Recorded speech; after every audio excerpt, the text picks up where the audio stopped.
Thank you so much.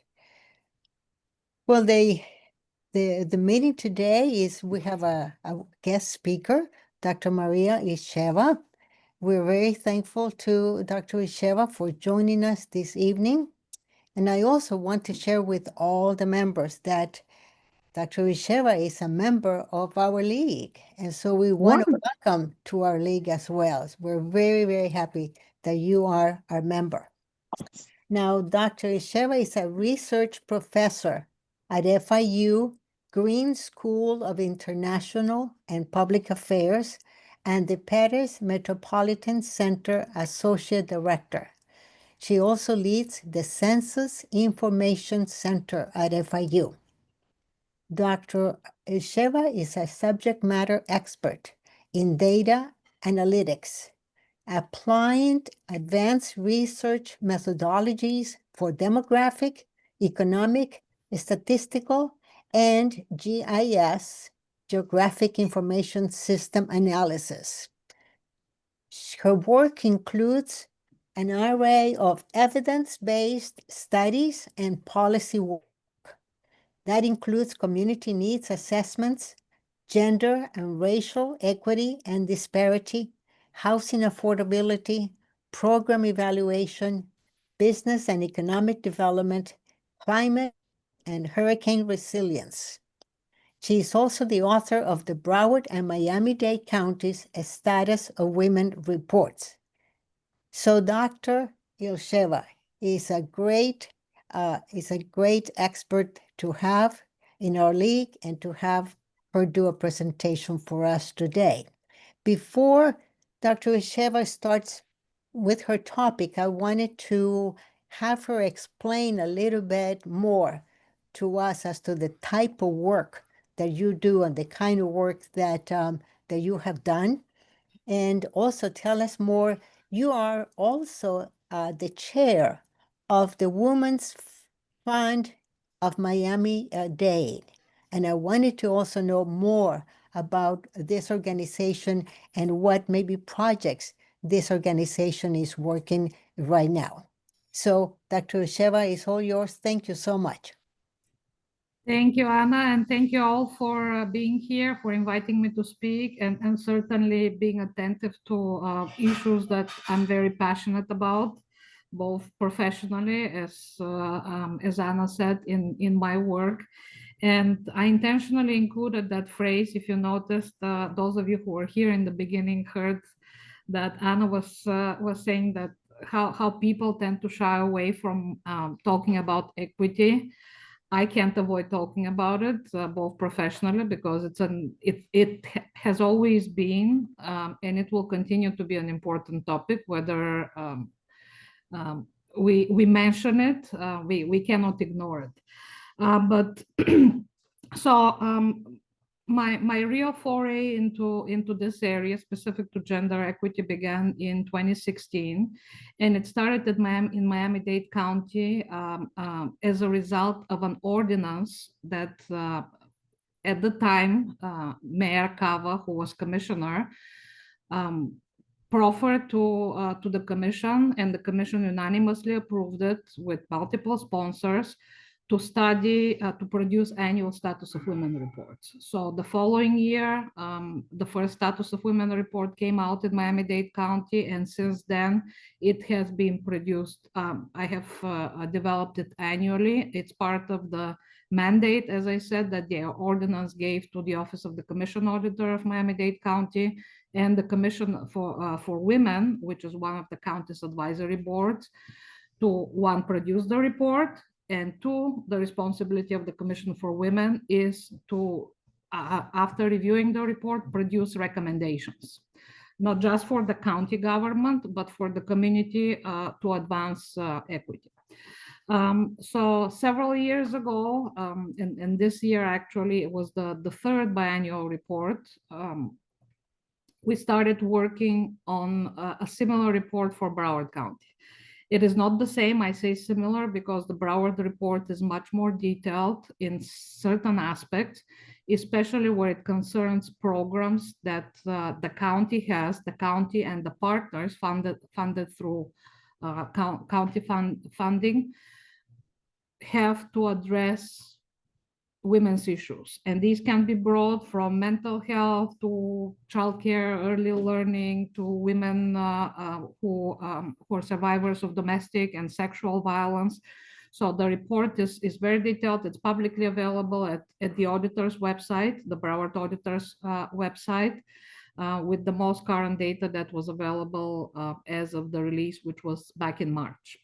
So as part of that report, one of the sections in both reports, we have 4 very similar sections, and they cover kind of the basics: education, economic opportunity, health, and safety. So tonight, my presentation, Anna asked me to speak to you specifically on women's health and more specifically on maternal and infant health. So that's what the presentation will be based on. But in answer to Anna's question, as a result of that work that I started in Miami-Dade County, over the years, I became involved with the Women's Fund of Miami-Dade, which is a relatively small nonprofit organization. It has been around for over 30 years. I think this year was the 34th anniversary of the program. And it's from its inception, it was tasked to focus on the advancement of women and girls, kind of this broad mission. As part of that mission, there are 4 pillars that the organization focuses on. And you'll note the similarities. So one is economic mobility, another one is health and well-being, leadership, and then the 4th pillar is freedom from violence.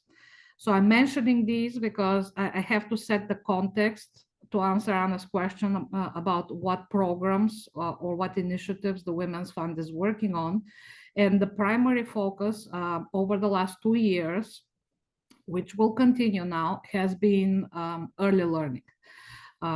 The Women's Fund Miami-Dade is a grant-making organization. So 2 years ago, almost 3 years ago, actually, we went big into it. We've always made grants, but 3 years ago, we made the biggest investment ever, $200,000 in early learning organizations, trying to solve a systemic issue, not just support them to address immediate problems, but figure out a way how to create a system that functions to the benefit of women, because we all know the system hasn't been designed to function for the benefit of women.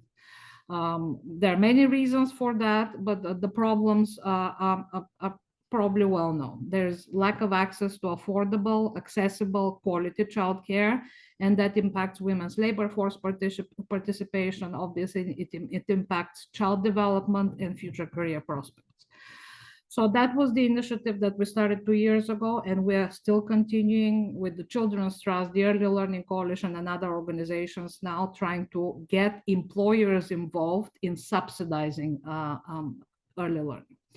The second big initiative, which we just commenced this year, and it's most relevant to what we'll talk about tonight, is what we call AIM, Alliance for Infant and Maternal Health.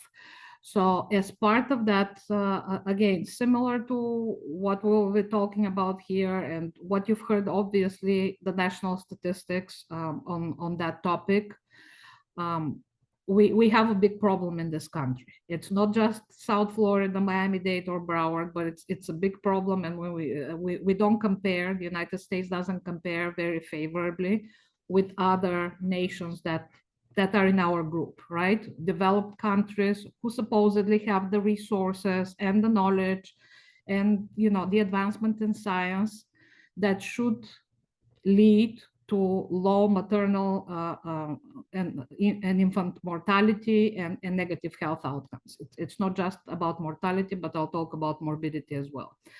So having identified that problem, the Women's Fund wanted to be involved and again approach it as a systemic issue. In other words, it's not just about advocacy or putting out data, but involving the health providers, the health insurance companies, organizations that work in that realm, whether they're not nonprofit or private, to figure out systemic solutions.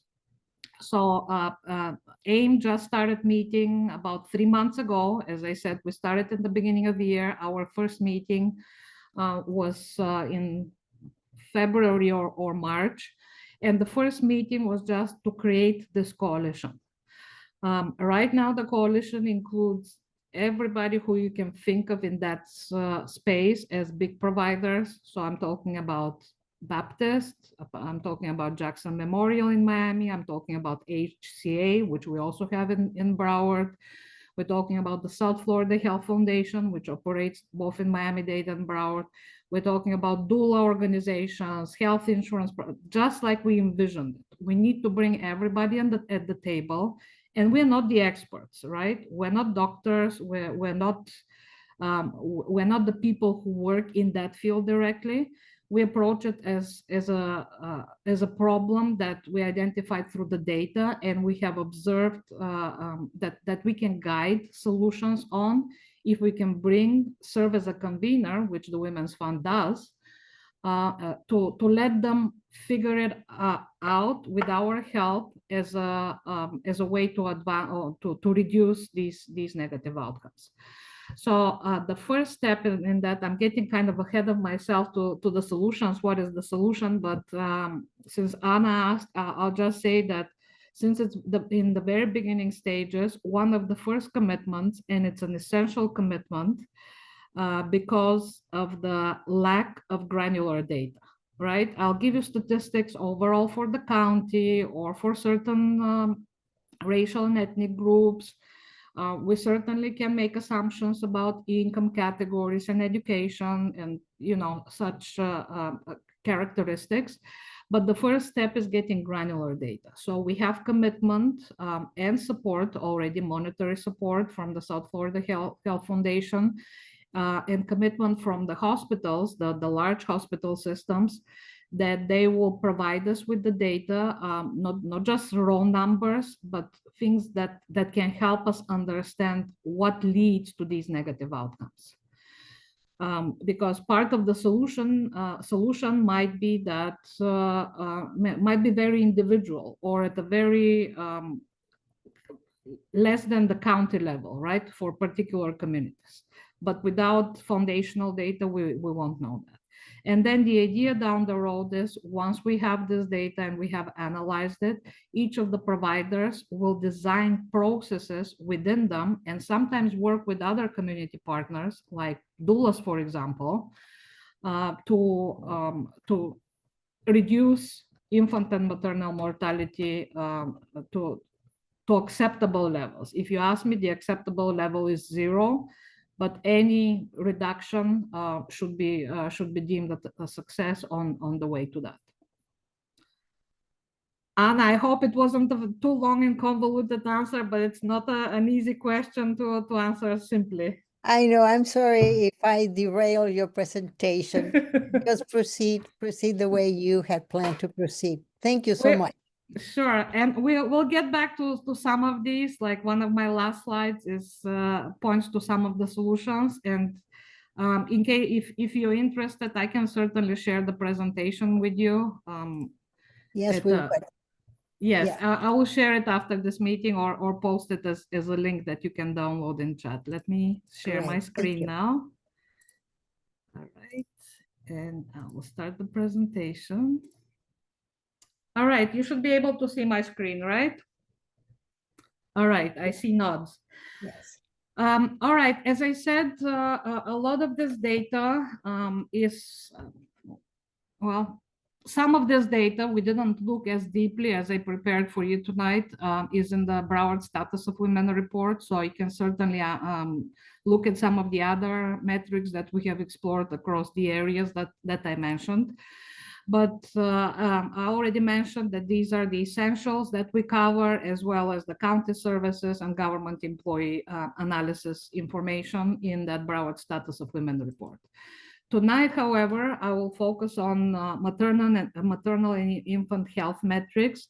And this is some of the kind of most critical data that I'm including in that presentation, in which I'll show you the current numbers and a little bit of a trend analysis, where I have the data to illustrate are we moving in the right direction? Are we stalled, or are we taking steps back that we shouldn't be?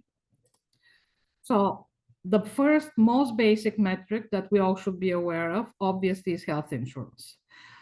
We know that lacking health insurance is a major predictor of negative health outcomes. It's strongly correlated with negative health outcomes. Now, unfortunately, and I'm a researcher, so when you see me speak about data like that, about the lack of data, even in the context of so much data that I'm presenting to you, I come from the viewpoint that data often it can be very revealing, but oftentimes can also mask important challenges. And with regards to health insurance, we only have the basic statistics, which is how many people within certain age groups or certain races, ethnicities have health insurance. The data doesn't tell us whether that health insurance coverage is sufficient, whether it's affordable, or whether these two barriers are precluding people actually from using all the services they need to improve and maintain their health. So in that regard, the basic statistics tell us that 9 out of 10 women in Broward have health insurance. It varies a lot by age group, and you will see in the prime, what we call the prime working ages, those 19 to 34 working ages, there are quite significant proportions. These are the prime working ages, but they're also the prime childbearing ages, right, for women. There is a quite significant proportion on average for all these age group, the 19 to 44 age group. It's about 18%. 18% of women lack health insurance, lack health coverage. Even though we have free or at least heavily subsidized childcare, we also see that about 6% of children under 6 are without insurance coverage. So it's, again, there may be reasons, various reasons for that. And I suspect one of the main reasons is probably the type of status that they may have. If the parents don't have are undocumented or have uncertain temporary status, the children that are in these families may also lack coverage. On health insurance, we know, and it has been a big topic of discussion, obviously at the state level, that impacts us significantly locally is Medicaid coverage. To what extent the state is taking advantage of the federal funding that is available for Medicaid expansion, and that the state policy might be influencing actually the decline of births that are covered by Medicaid. So Medicaid coverage is obviously intended to provide coverage when we're talking about working age adults for those who are unable to work, who have various reasons for not being able to get employer coverage or obtain their coverage on the market, usually income related, right? Medicaid is a means tested program. So the fact that over the last few years, the poverty threshold has not risen much, but our wages generally in the community have increased, may also be excluding people from that group. And that's why the percentage of births you see is declining.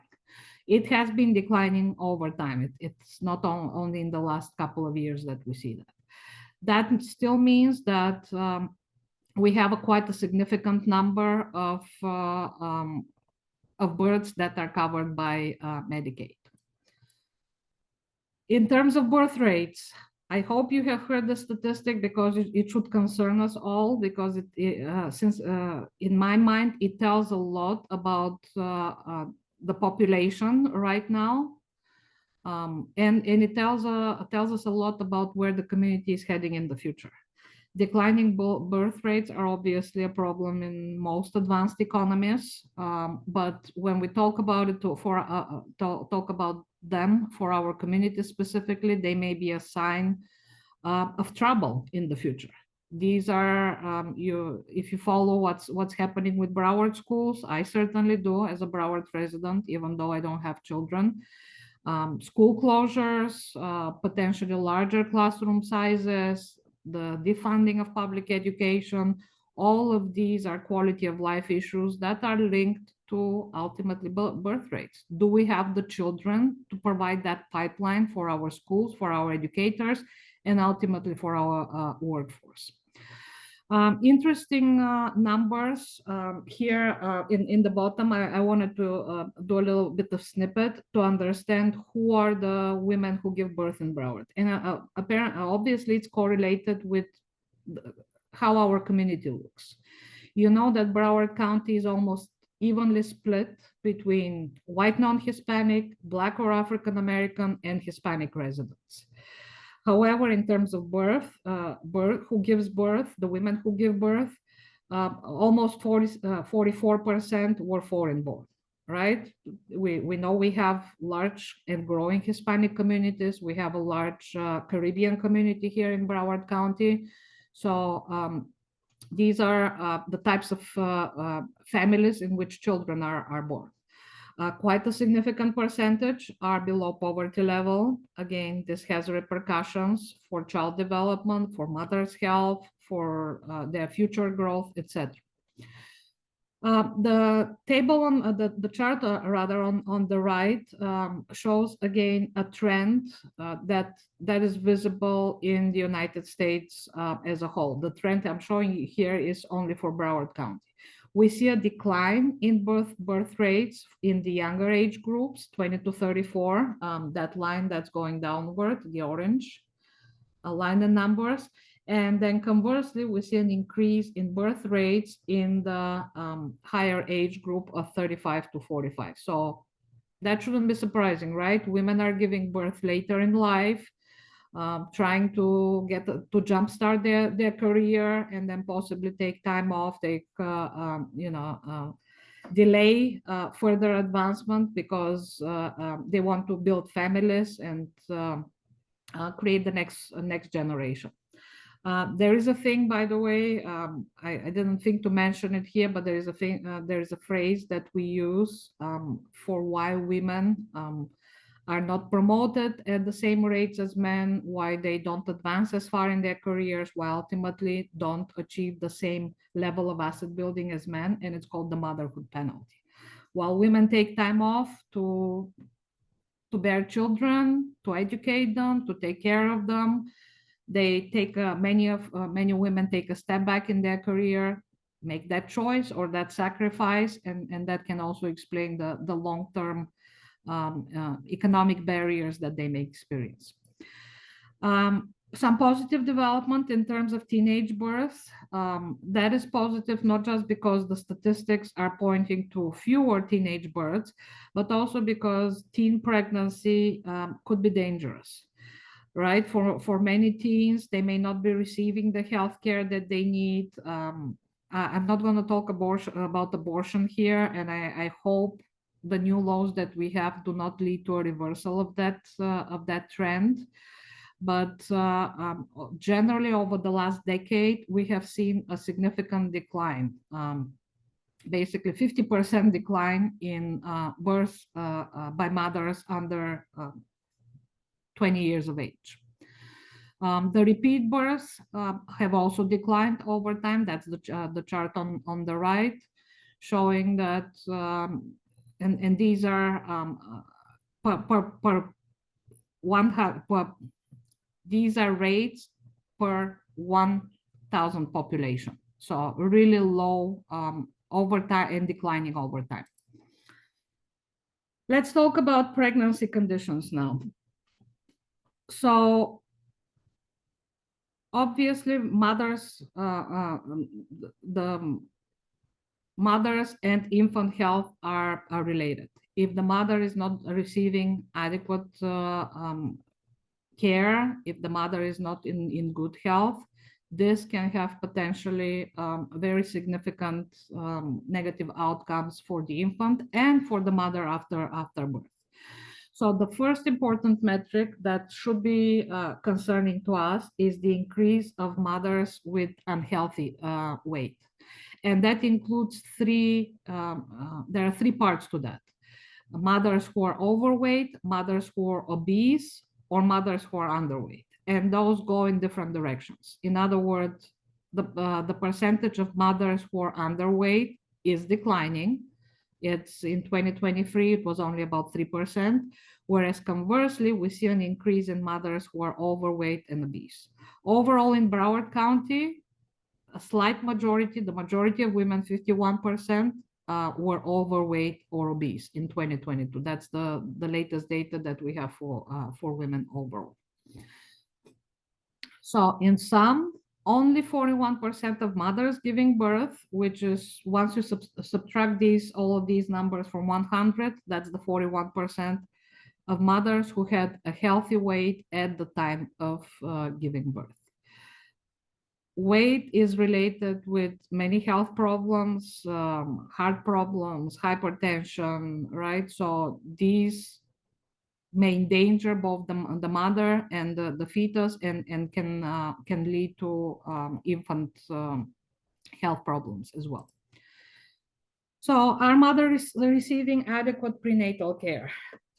The short and the long answer is no. And that's true as much for Broward as it is for Florida, as it is for Miami-Dade. When I look at the data, the trend is very similar.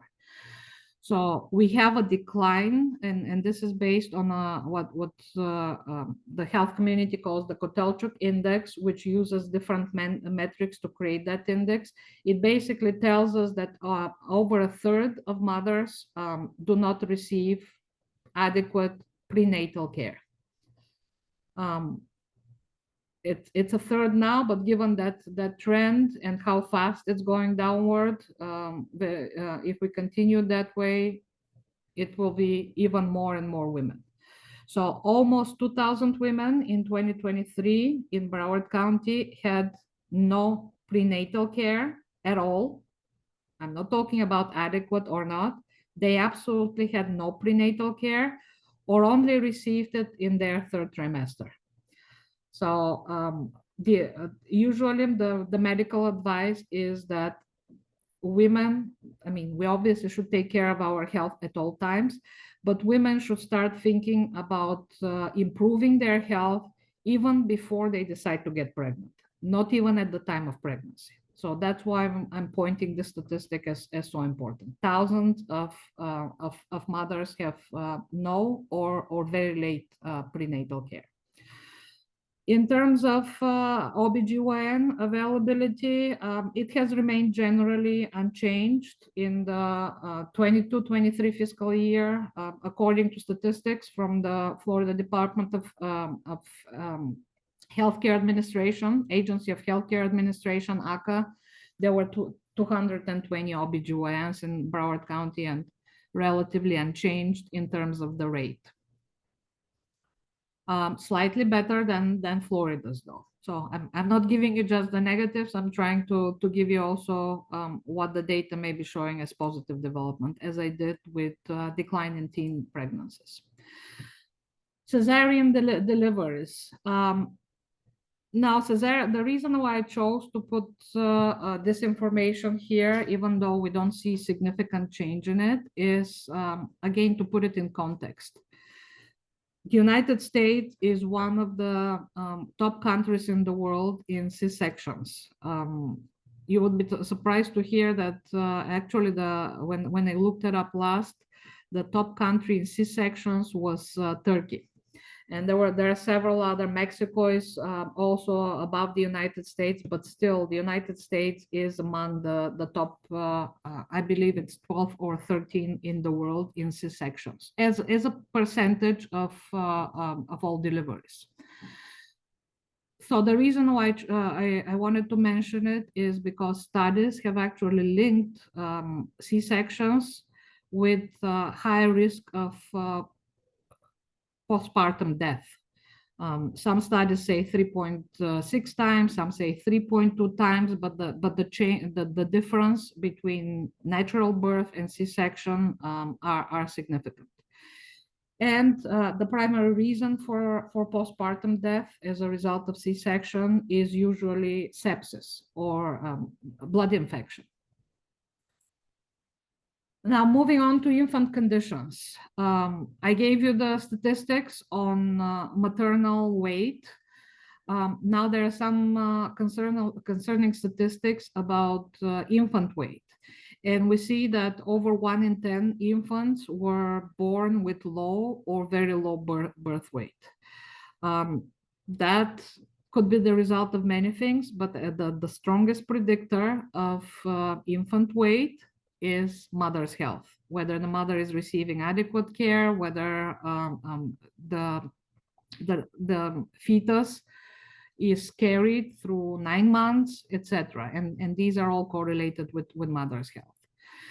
We see a decline in mothers who initiate breastfeeding, and breastfeeding is important for child development. Now, there are various reasons why some women simply cannot do it, but that does not provide the full explanation. So the dip that we see in the last in the 2023 data, it's still higher than what it was back in 2021 and the previous years, but again, this is not a trend that we want to see. Sorry about the misnaming here. The blue line, as in previous slides, is Broward, and the orange line is Florida.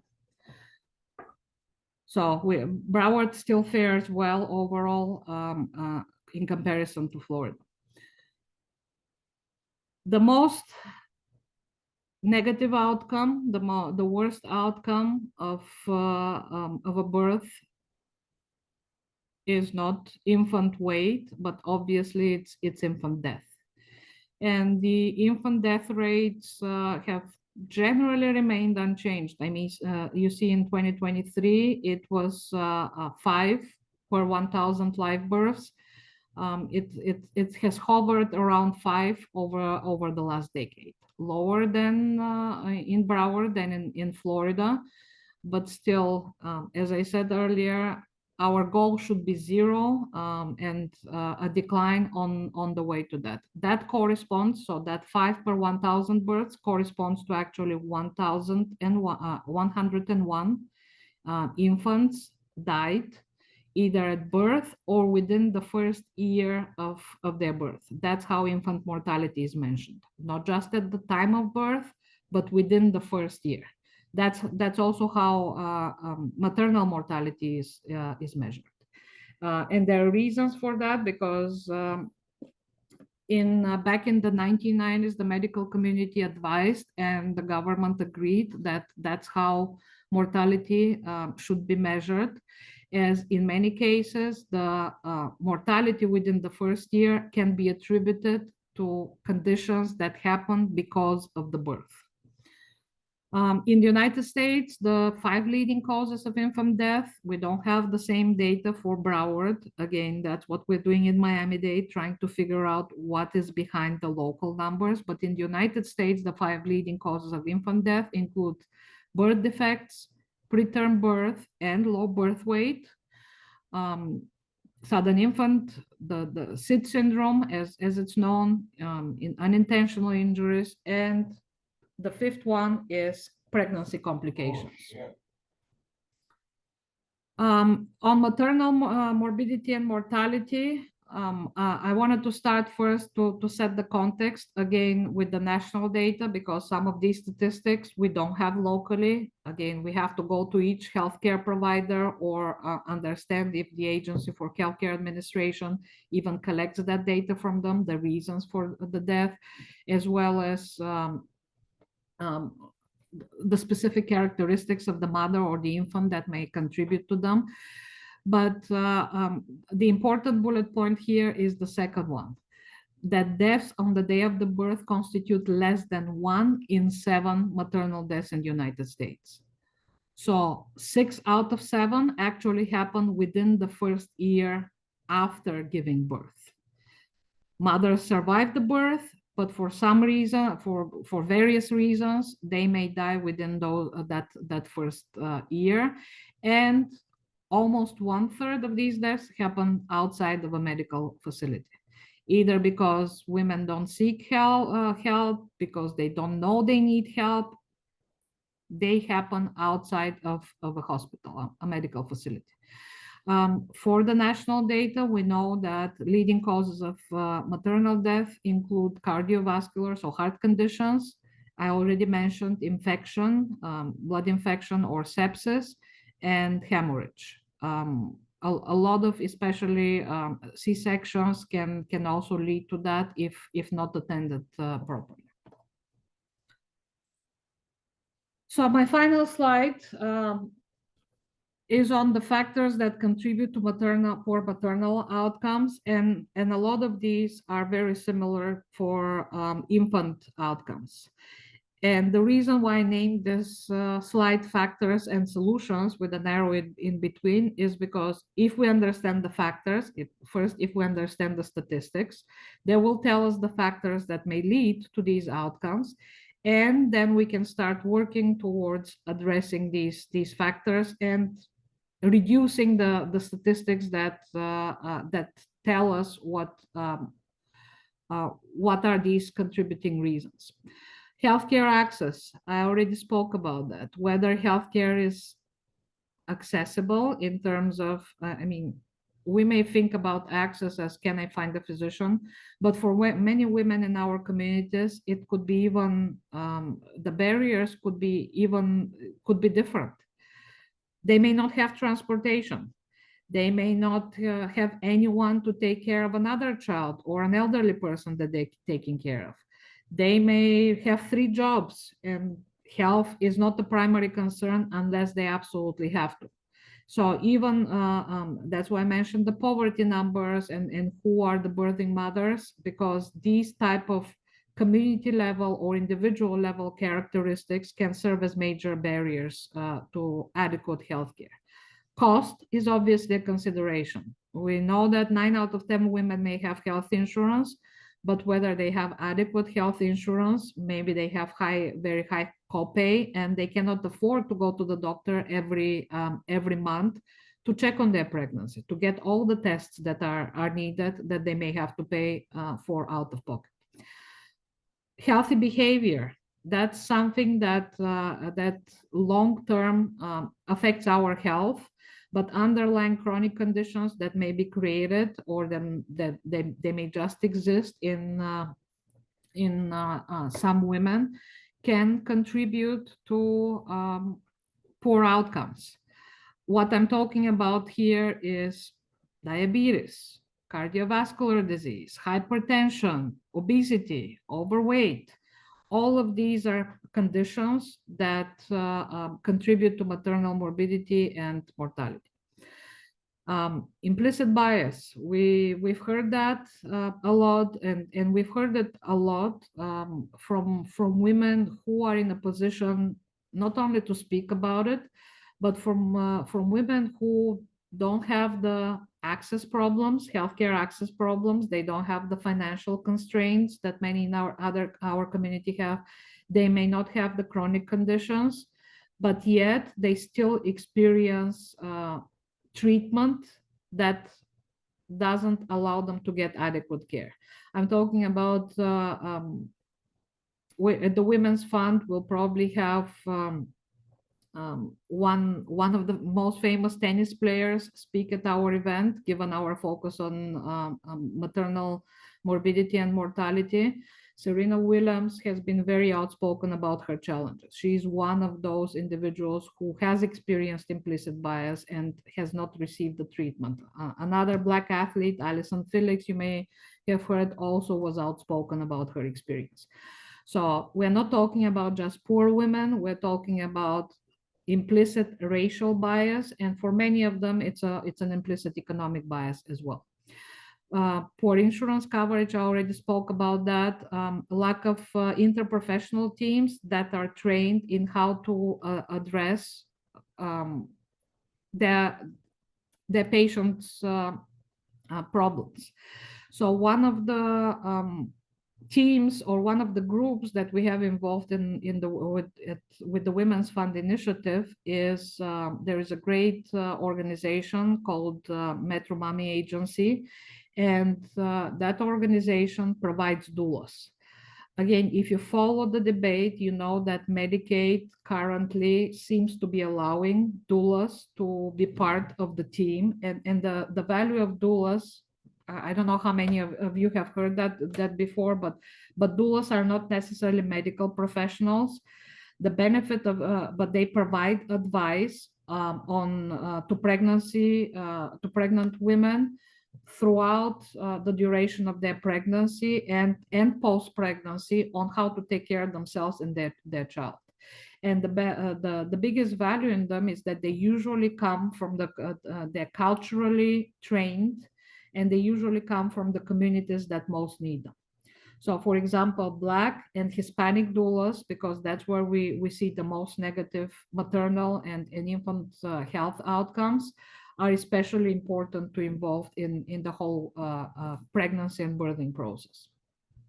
And when we talk about interprofessional teams, many women come into their pregnancy and throughout and after their pregnancy, as we said, have chronic conditions. So if they have hypertension, if they have heart problems, diabetes, or other comorbidities, it is important for their doctors to come from different disciplines so that they have a comprehensive view of their health and to avoid the potential negative outcomes. And another item that the American Medical Association has identified is a closure of maternity units. Now, I personally haven't heard about that in Broward County, but again, it's linked to access, right? So if there are not sufficient OBGYNs or other professionals who can answer questions and guide women through the whole pregnancy and birthing process, it may produce significant barriers for them to access the care that they need and ultimately for the outcomes that they obtain at birth. So that was my last slide. I'll share the presentation so you have my contact information with that slide, but I will be happy to answer questions at this time. Thank you so very much, Dr. Ilcheva. I appreciate it. We were really received a lot of data, lots of information to process.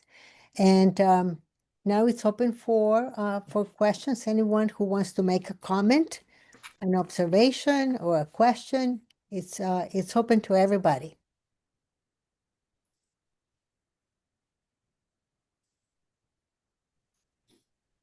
I have a question, if I may. Yes. I don't have a lot of phone batteries, so I want to make sure that I get this in. So I guess I sort of perceived the United States having high levels of C-sections, but do we know why we have such high cases of C-sections, considering we know that the data points to, you said 6 times higher chances of postpartum death? Do we know why we're just so susceptible to scheduling those? Well, I mean, one is a very personal reason, right? A C-section may be an elective, right? For many women, that's they choose to have a C-section, so they direct their medical team to provide it. But the claims, some of the claims that I've seen from the medical community is because is that because insurance allows, if the insurance policy of the woman giving birth allows C-section, the medical team is themselves inclined to suggest it, to strongly advise it, even though natural birth is also a possibility.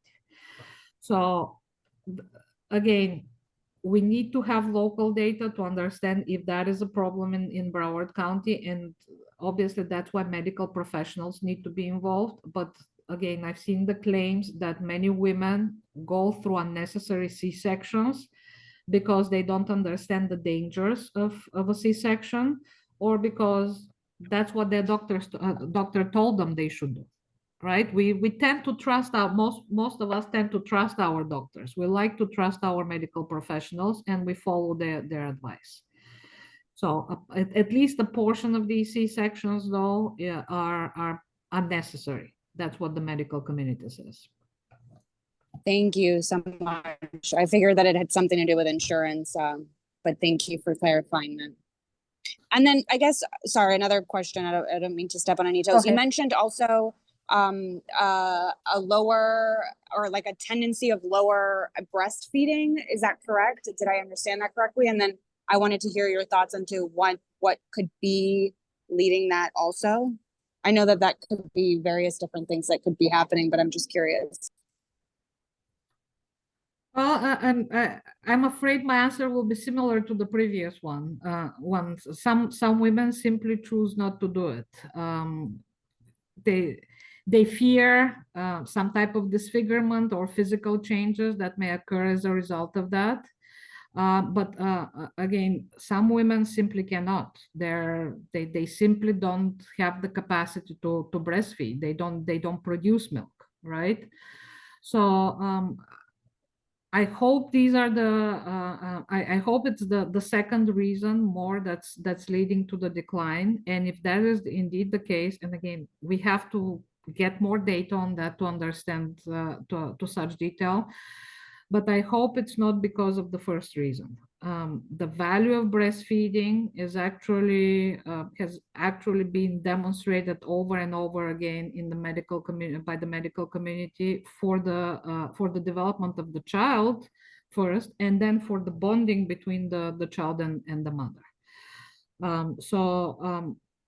There is another reason that I have seen, and that's related to the second explanation, that environmental factors and lifestyles may be leading to the inability of many women to breastfeed. So if that is the case, we have to take a step back and address these conditions so that women can do it if they're willing to.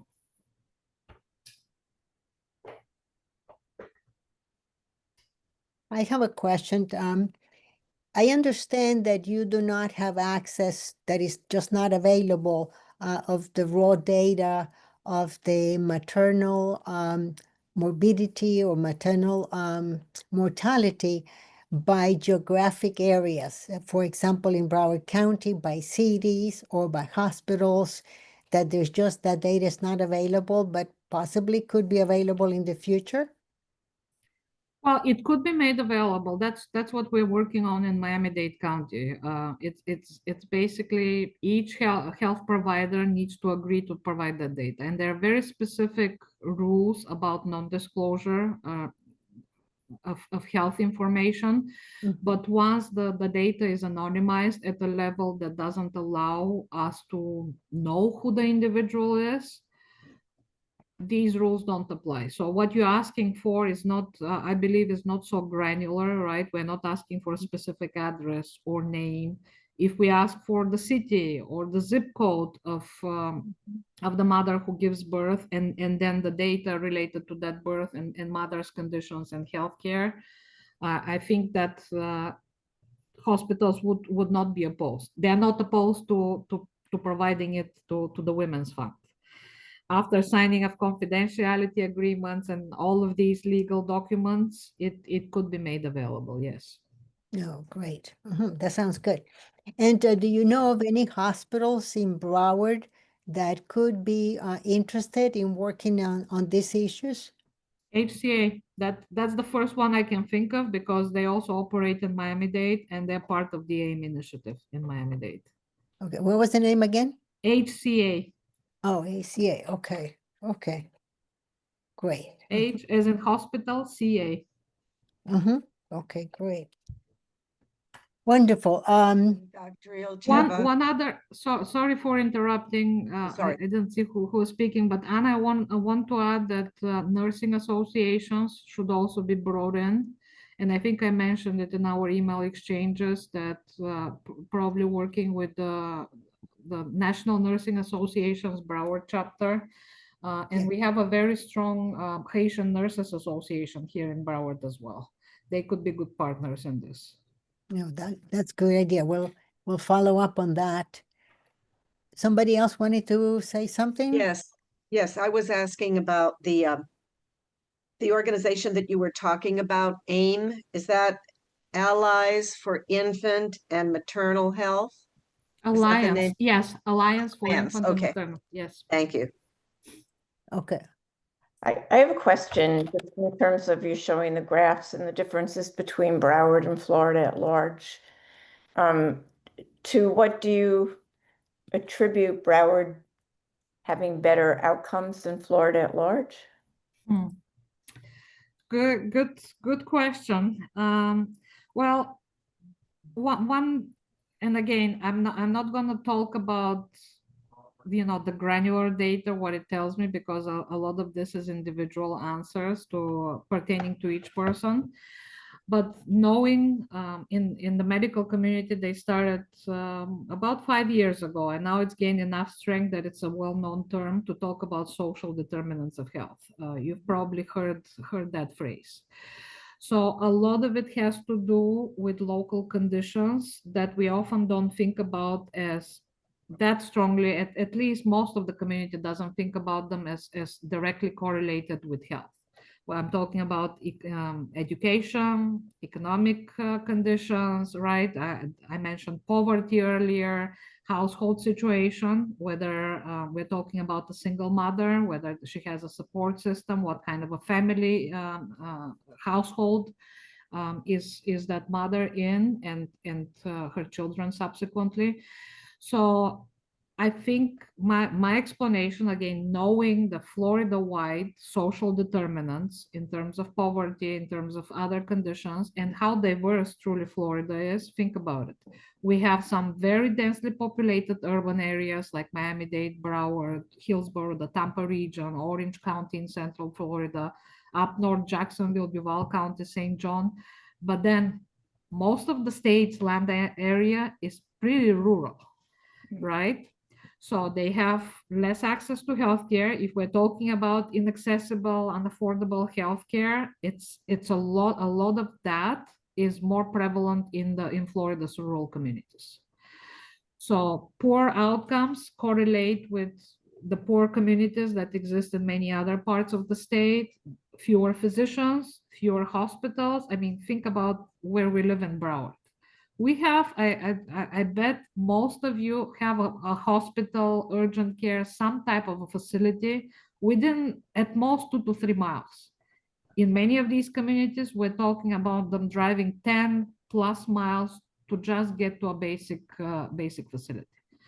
So the fact that we're an urban county and that we have presumably that access, and at least as a location, to facilities, physicians, to education, to economic opportunities, has a lot to do with the better outcomes. And childcare facilities. As bad as the system is, it's still better here than it is in Putnam County, let's say. Yes. As far as I understand, Senator Nunn-Rich is interested in this type of issue. Is that correct? Maternal health? Do you know? Yeah. Yes. When before I present the report to the Broward County Commissioners, because she was the legislative sponsor in Broward County on the ordinance that led to the Broward Status of Women report, I like to give her a presentation first, kind of a week before the commission presentation. And during that meeting, when I was talking to her about some of the metrics that I presented to you, she said that that's an important issue that Broward's hospital, some of the Broward hospitals have recognized, and they have started to work on, they have started to meet on to discuss how they can address it, maternal and infant health. Now at the time I didn't go further with that. I made a mental note of it that that's happening, but if we're interested in getting more detail on that, I'm sure you keep in touch with Senator Rich. She's an amazing woman, so she will help us figure out who is working in that space and how we can get involved. Yeah, that sounds great. I think that's a great idea. Any other comments or questions? If not- I do, Anna, if there's time. I'd like to hear the prognosis. Which way are we going, and what can we as citizens do to move the needle in the right direction? I think it always, and not because I'm an educator, but it always needs to start with education and raising awareness. I mean, yes, resources are important, but we need to kind of inform first about what is out there, what is possible, and what are the reasons why women, how and why women who are pregnant or planning to get pregnant need to take care of themselves, and how. So you saw the decline in teen pregnancies. I like to think that it's part of the strong educational campaign that our schools had for a number of years that led to these outcomes. And we can achieve, I think, similar, except in the other direction, more positive direction, right? More women receiving adequate prenatal care, etc. If we have a campaign on that. Second is we need to understand what are the resources and what are the barriers to them receiving adequate care. It may be that they know they have to do it, but as I said, they either lack the resources themselves or they don't know what resources might already be available to them. So again, goes back to raising awareness of how they take care of themselves and what resources they can use that can support them on a healthy path through pregnancy and beyond. One more question. Regarding the implicit racial bias. I believe that the Women's Fund in Miami-Dade will be working on that issue. Is that correct? Yes, we just like here in Broward County, in Miami-Dade, most of the maternal morbidity and mortality cases, as well as the infant mortality cases, are among Black women and second among Hispanic women. So we will seek to understand to what extent is bias playing a role, to what extent are other factors contributing to these outcomes. But that will definitely be one of the questions we'll be asking. Is that a factor? And when do you expect to have that data analyzed, if the data is available? I don't know. It hasn't been, as I said, the last few months have been spent in getting everybody on board. We're in the process of signing all the non-disclosure agreements with each of the providers. It has to be done with each of them individually, but we don't see it as a kind of a one-shot. That's why I mentioned here our early learning initiative that started almost 3 years ago, because these big problems, we need to give ourselves the time and the patience to understand them, to inform the community, and then to design solutions that will hold. It's not there's no silver bullet. So I can't give you a direct